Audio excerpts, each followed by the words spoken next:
வணக்கம் நண்பர்களே, அம்மா இந்த வச்சு இருக்கிறேன். எப்படி இருக்கீங்க நண்பர்களே? நல்லா இருக்கீங்களா? வாங்க வீடியோக்குள்ளே போகலாம். என்று பஞ்சாங்க குறிப்புகள் தான் பார்க்க போகிறோம். வீடியோவை ஸ்கிப் பண்ணாமல் பாருங்களேன். இன்று மங்களகரமான சோபகிருத வருடம் தை மாதம் 29ஆம் நாள் 12/2/2024 திங்கட்கிழமை.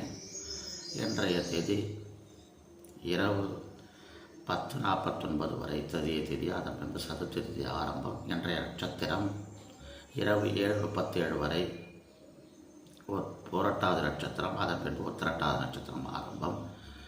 இன்றைய யோகம் இரவு 7:37 வரை மரண யோகம். அதன் பின்பு சித்த யோகம் ஆரம்பம். இன்றைய சந்திராஷ்டம நட்சத்திரங்கள் பூச நட்சத்திரம் தெற்கு சந்திராஷ்டமம், ஆயுள்ய நட்சத்திரத்துக்கு சந்திராஷ்டம். நண்பர்களே, இது ஒரு கீழ்நோக்கு நண்பர்கள். மேலும் இது போன்ற பயனுள்ள தகவலுக்கு நமது சேனலை சப்போர்ட்